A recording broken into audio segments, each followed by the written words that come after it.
Okay, so I've given enough time for you to note things. Let's learn about now the modularity and interface in system design. So this is very essential concept because it will enhance the flexibility and usability by breaking down some complex system into manageable component, because it will provide us some intuitive user interactions. Okay.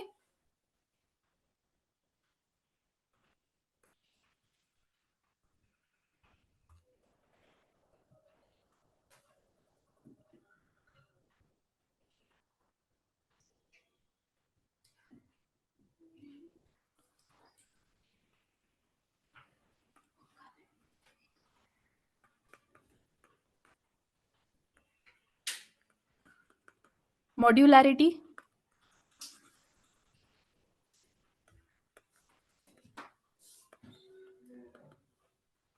and interface in system design. Okay.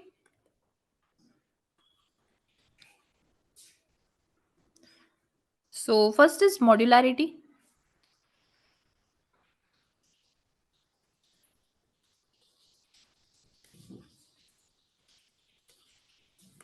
So what is modularity? So modular system involves breaking down complex products into smaller and independent components. Okay. This also this also has each modules. Okay.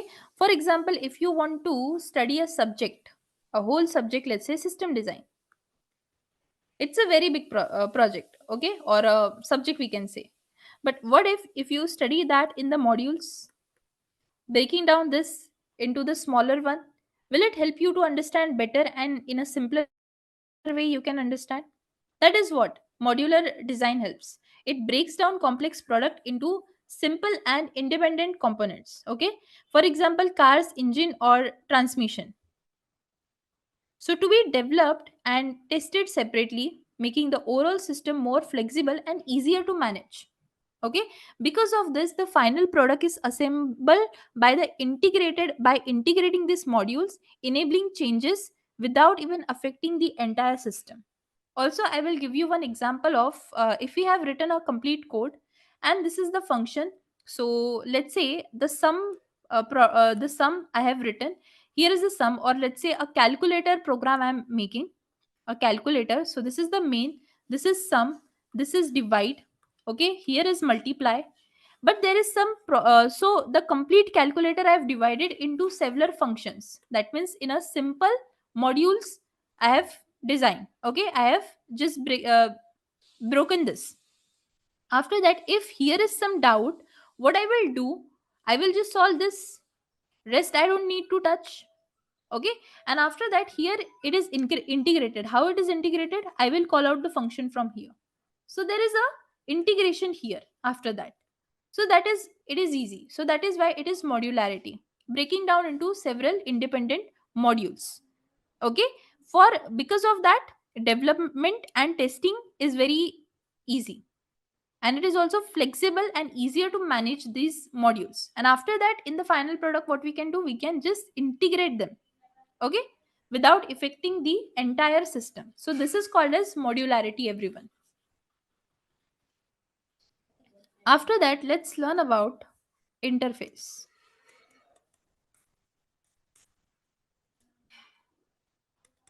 So what is interfaces?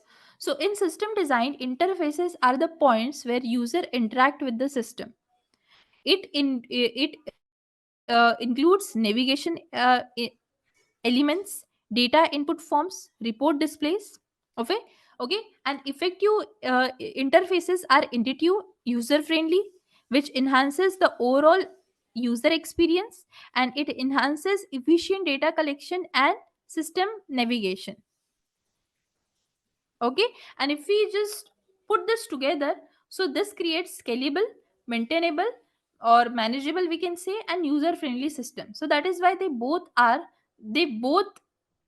created in such a way that they both are created together so that we can just take the advantage of that. Okay, so together modularity and well designed interface, it contributes to creating a scalable, maintainable and user friendly system. Okay, and if we talk about interface, so yeah, that I have explained what is interface, everyone, right? It is just the users interact with the system. So I hope the points are very well clear. After this, let's talk about what is upgrading or scaling of a existing system.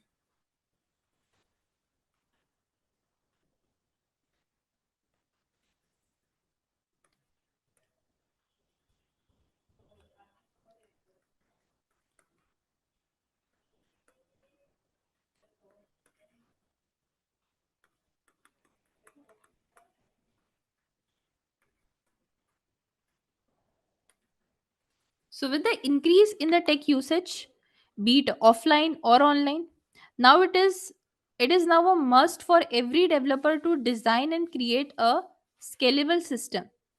If the system is not scalable, it increases in users, it is very likely that the system will crash.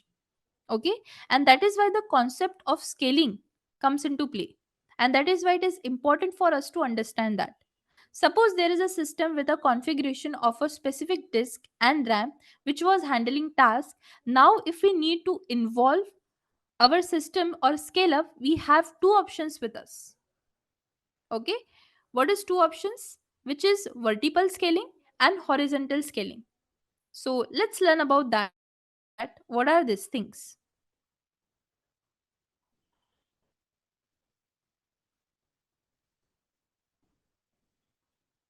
Okay, so upgrade specifications of existing system. So here vertical scaling comes. The first one is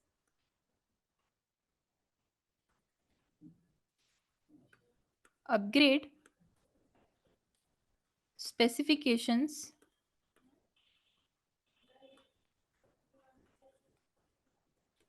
of existing systems.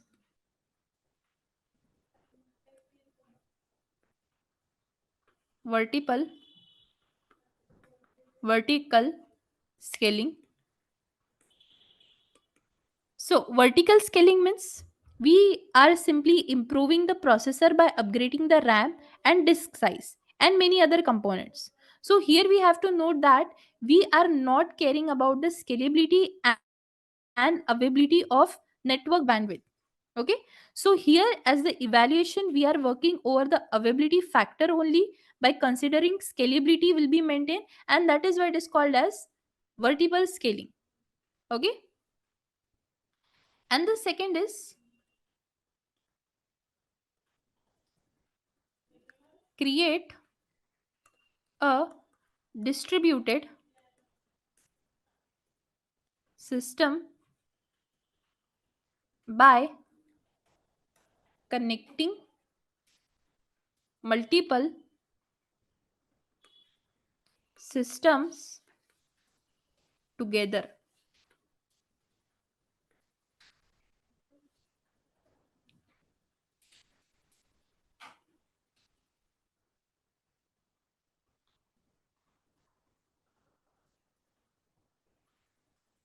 So this is called as horizontal scaling. Horizontal scaling. Okay, so we have seen that above scalability is not up to the mark, then we need a multiple system for this, which for the measures as availability measures. So we have some limitation. So in order to scale up, we need more systems. Okay, more system means more chunk of blocks, which is also known as horizontal scaling. Okay, so I will give a very short example by this.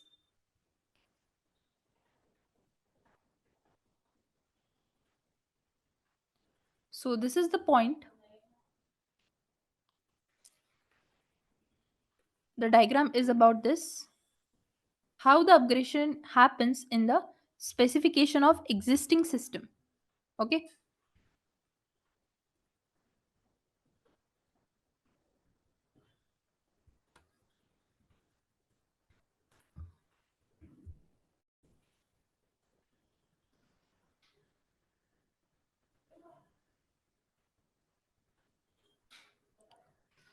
So let's say this is a system.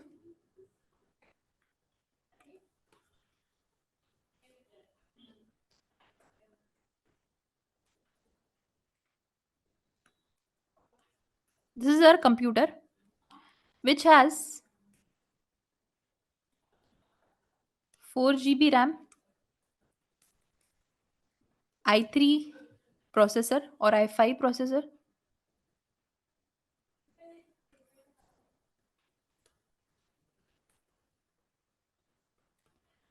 1 TB disk. So these are our specifications. Now we have to upgrade our RAM, we have to upgrade our disk, and we have to upgrade our processor. RAM upgrade, disk upgrade, and processor upgrade. So here same I will copy.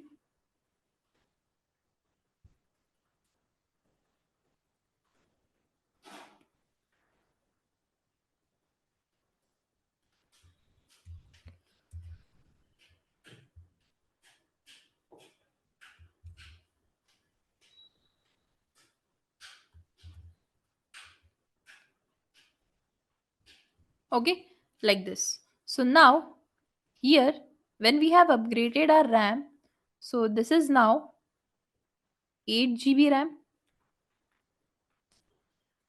This is now 2 TB disk, and this is now i7 processor.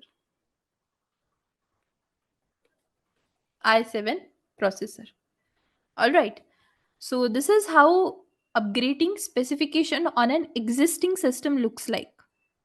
Now let's understand the second thing is, which is connect multiple system together. So that we can do. Okay, horizontal scaling. So how it looks like, see here. Second is connect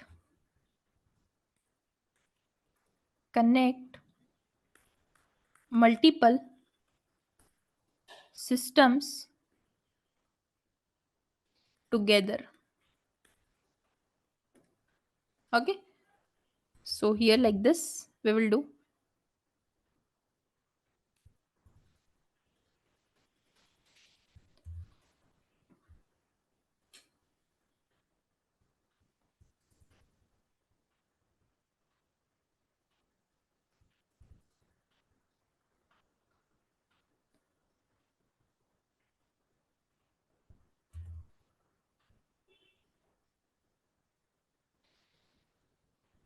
Like this.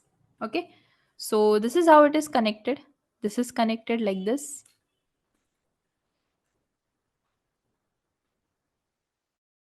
This is how it is connected. Okay, this is how it is connected.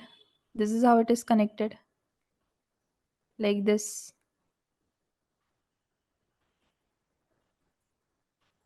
Like this it is connected.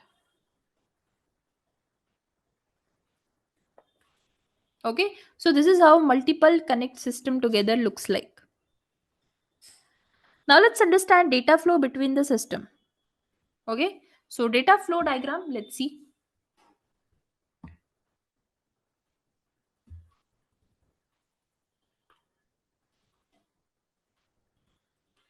Basic structure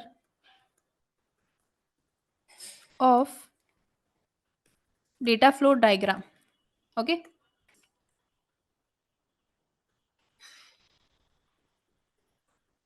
so let's say this is a data warehouse where all formats of data are kept. Data warehouse. Okay, after that here input we have provided.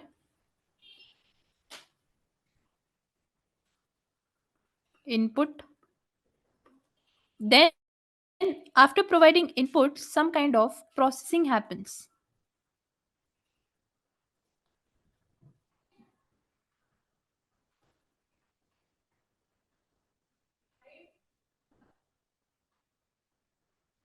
Okay, some kind of processing happens.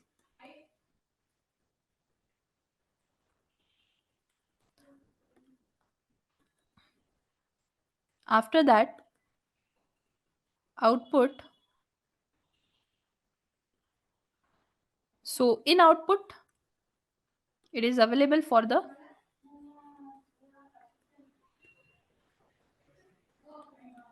user. Okay, so the arrows shows the flow of data. First it was in data warehouse, processing happens, then it is to users. So this is a flow in the data, everyone. So this is clearly a graphical representation of flow of data through information. This is to show that how a system is divided into smaller portion and how to highlight the flow of data between these parts. So that is how the flow is there. Okay, and some specifications I will tell here you.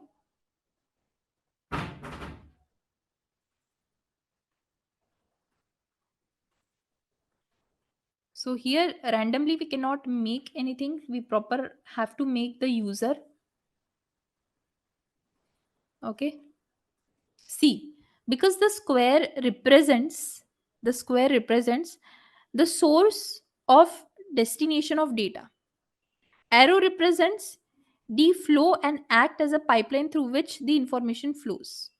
Circle or bubble, this represents the process that transforms incoming data flow into outgoing data flow.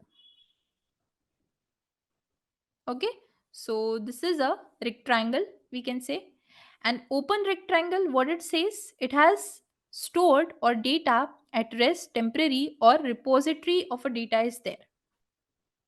Okay, so sender and receiver should be written in uppercase always, rather, because it is good practice to use uppercase later.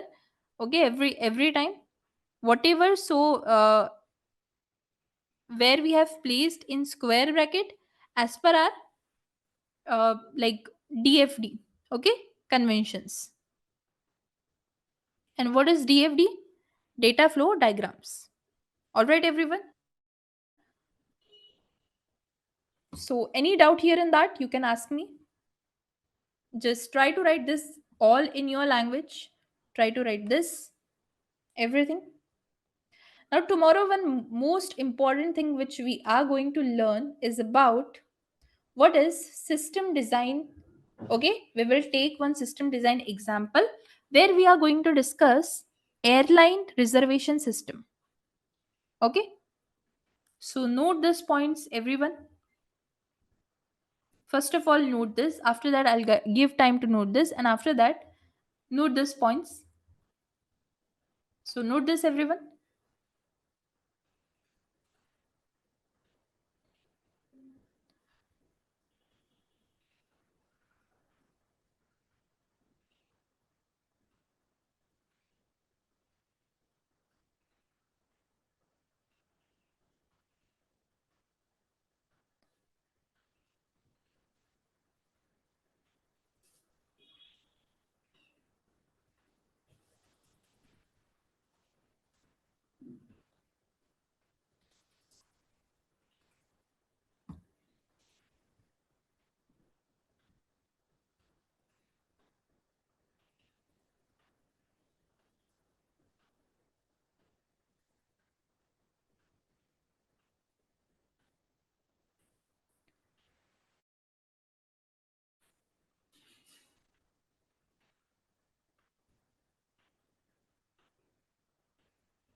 Done with this, everyone? Just note down this one. This diagram, very, very important.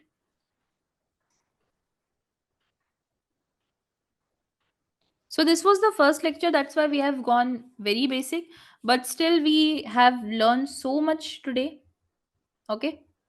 All you can see is whatever we have studied today. We can just do a summary of that. So introduction happened. After that, the course curriculum, what are we going to study in this course, and this course is of how many hours, okay, how long this will be going. So this will be going till 15 to 20 days, okay. So this is the course curriculum. After that, we have seen system design, okay, all the things which is needed, the meaning of this. After that, the goals of system design we have studied. If you have doubt in any of this, so you can ask me, or if you have any general doubt, then also you can ask me.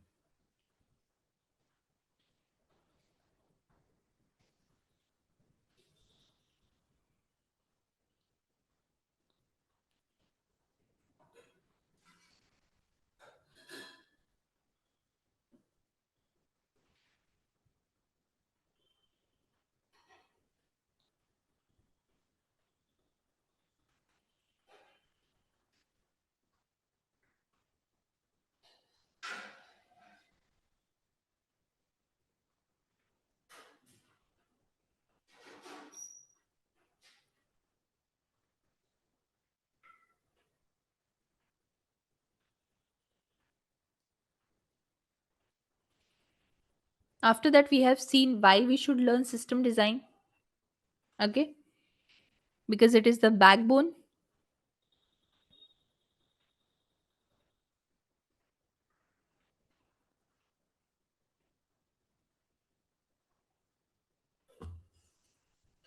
After that, we have seen the objectives of system design.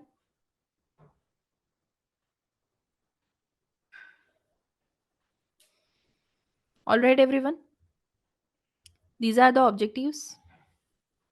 After that, we have seen the advantages of system design. All this you can note.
So see this, everyone. So these are the components which we have studied till now. You can note this also.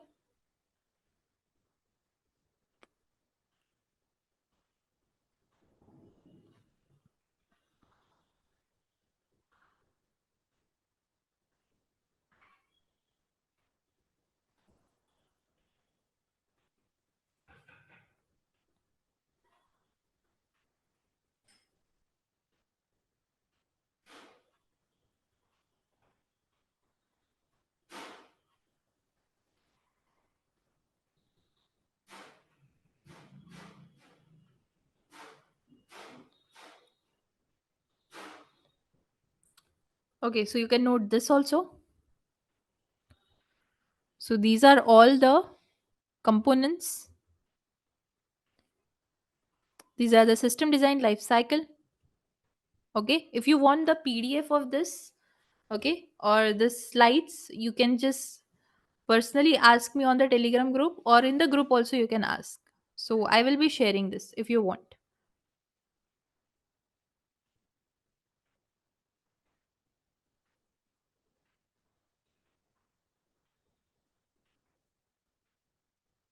Or if you have any doubt in this, then also you can ask me. So these are the modularity and the interface in the system design which we have discussed. How to upgrade an existing system? There are two ways. First is vertical, the second is scalable or horizontal scaling. All right. These are the diagrams which we have seen. And the last is basic structure of DFD. Okay. And after that, we will see one example of system design in airline reservation system. Okay, everyone. Anyone having any doubt?